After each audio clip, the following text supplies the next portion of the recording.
Hello, how's everybody doing out there? I'm Jeremy Langlois from Homus House Estate and Gardens, and y'all are joining me today in one of my favorite rooms of all of the estate here at Homus House. We're in the old kitchen.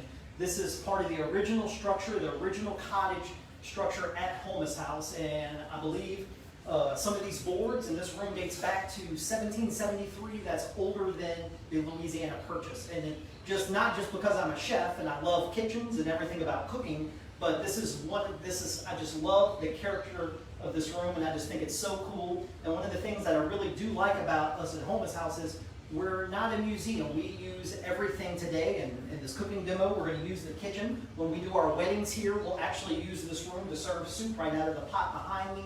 And so this is still very much, although at a limited capacity, still a kitchen that we use that is part of the property. So I'm excited to be cooking in here for you guys today.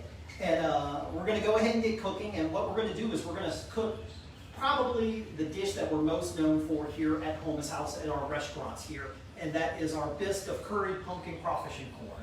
Now this is probably a soup that I've made more than any other soup in my entire life, and I'll talk a little bit about how I came up with it as we get going. But this is our signature soup and one of our signature dishes here, so let's get cooking. So this is a soup. So what we have is we have a cast iron pot, and I just love cooking in cast iron.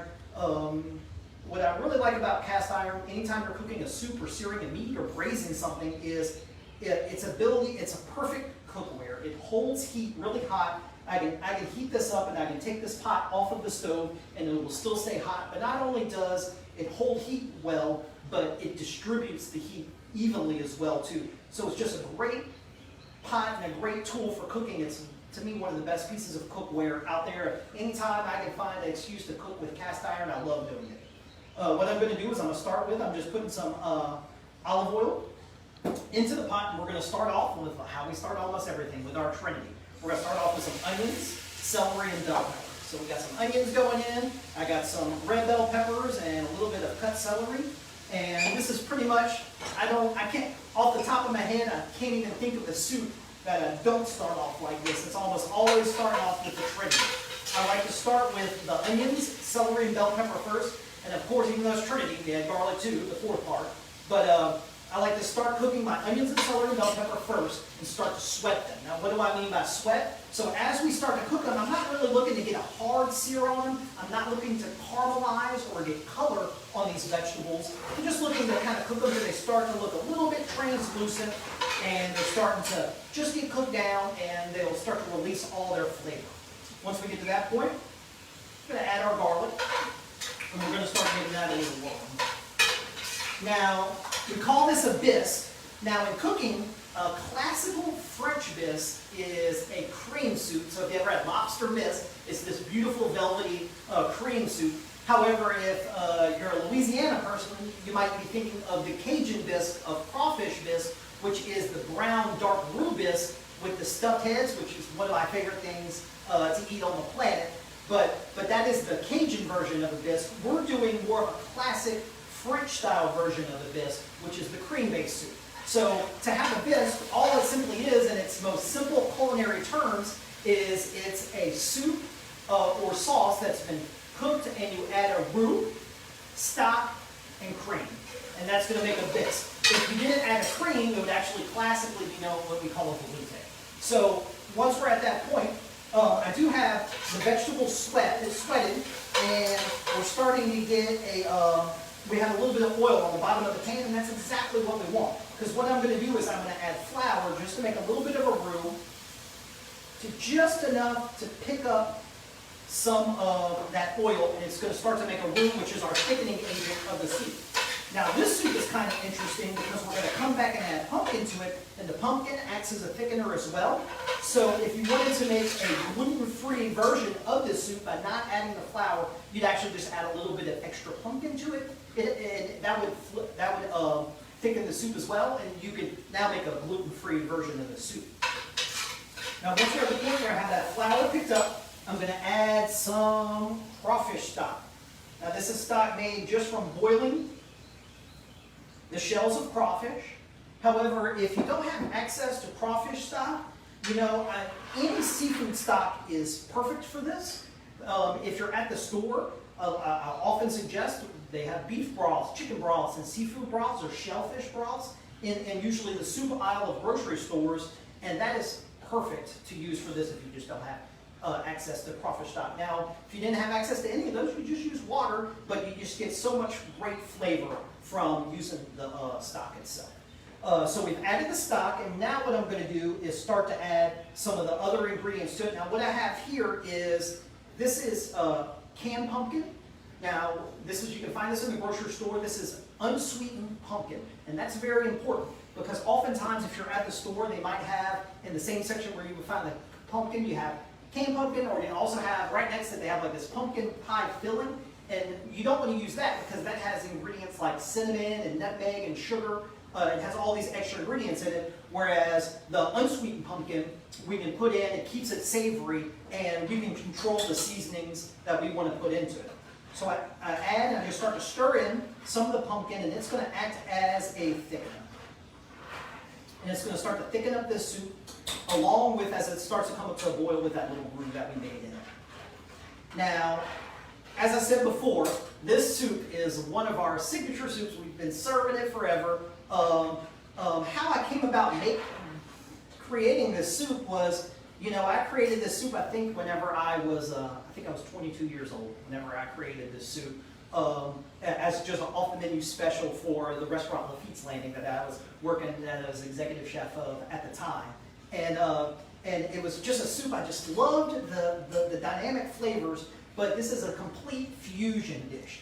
And what I mean by fusion is we're taking the elements of curry and then we're adding it to something that is classically Louisiana of crawfish, corn, and potato soup, classic Louisiana soup. And at the time, I was thinking, well, as a young chef, I was very experimental. I just loved opening up that spice cabinet and just finding different spices and just testing them and playing with them and just discovering new things of cooking and just having a lot of fun just creating new things. So I was just on this curry kick, and I was adding just curry to everything, and somehow at some point I knew I wanted to add that spice to soup, and just over time the soup kind of evolved. But what I like about it is it's very much, curry is like the Cajun seasoning of India. And if you ever go and shop for curry comes in two different forms typically, although there's many different versions of curry because it's nothing but a seasoning mixture, just like there's many different versions of a Louisiana or Creole seasoning. You can find all these different seasoning mixes. Well, curry is the same way. But typically you'll see curry in one of two ways, yellow or red. I'm using the yellow curry, and the reason it's yellow is they put a lot of this turmeric in it. That's the spice that turns it yellow. So we're going to add a little bit of this curry. When I say a little bit, we're actually pretty generous with it. The curry goes in, and it's just going to add a lot of spice and a lot of just these bold flavors into the soup that I just love. So the curry goes right in, starting to season the soup, and then we have corn. Now this is corn that's just been cut right off the cob. One of the keys with corn, but you can use anything. You use frozen corn, canned corn if you don't have access to any of the above, but I'd probably use canned corn last. But one great thing about corn is when corn is just fresh and sweet, you don't have to do anything to it. You don't have to cook it. All I'm looking to do is cut it right off the cob, or even if you were to boil corn and have corn on the cob at home, you only want to heat it up in that water, just enough to heat the corn up. We're not looking to cook the corn because it's perfect just the way it is. We're just looking to heat it up. So the corn goes in, and now I said this, we're going to add a little bit of cream. Now we're not going to add a whole lot, just a little, maybe half a cup for this batch. And that's going to just add the richness and give it that nice, beautiful cream flavor and texture. And it's all kind of starting to come together. Now, the key about this soup, and anytime I have a new chef or part of our culinary team that joins us and they cook this soup for the first time, what I often do is, what's so critical about this soup is it's all about balancing your spices. If I were to taste this soup right now, and I have tasting spoons here, it would just probably be real strong from the curry. I haven't added any salt and pepper yet, so I am going to start with just adding a little bit of salt and pepper to it. But that curry is very bold, very strong seasoning. So one thing that I found that just brings balance to it and counteracts that really bold flavor is to add some sweetness. So you can actually add some sugar into this, but what I like to do, anytime I am just the biggest fan of Steen's cane syrup. Anytime I can add Steen's to anything, it's just a flavor that I love. You know, whether it's making pancakes at home, instead of putting molasses, Steen's is my go-to. If you come to Homus House, we have our balsamic dressing, which is sweetened with cane syrup as well. We're always, because Homus House is a sugar property, that we always are looking to enliven and weave sugar through different ways. Now we just want to add enough just to counteract and balance those bold spices that we're getting to the curry. So I'm going to add a little bit of that cane syrup, and then, like I said, the key to anytime you're making a soup at home, taste and seasoning is what you want to do. And what I actually like to do is either have some disposable spoons, or what I do is I keep 2 spoons on hand, and I'll actually take one as my dipper. I try not to mix them up. One is my dipper, and that goes in, and then I have the actual spoon that I'll taste. I'll give it a little taste, and I'm just looking to see how this is all balanced. Does it have the spices?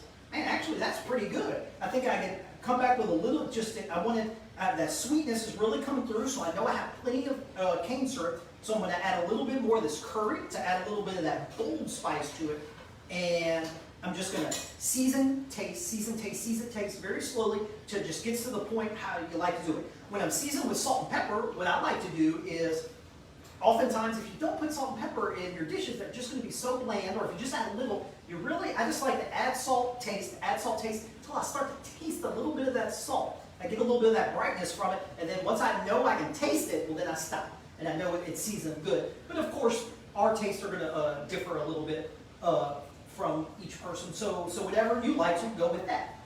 Now the great thing about the soup is it's not a gumbo. It's actually, we're done. It's something that doesn't have to cook and stew for a long time. Sure, you could lower the flame at this point. It's kind of bubbling away, and you could just let it simmer, and it would kind of help develop all those flavors. I do like to let it simmer for about 10-15 minutes just to have all those flavors start to marry together.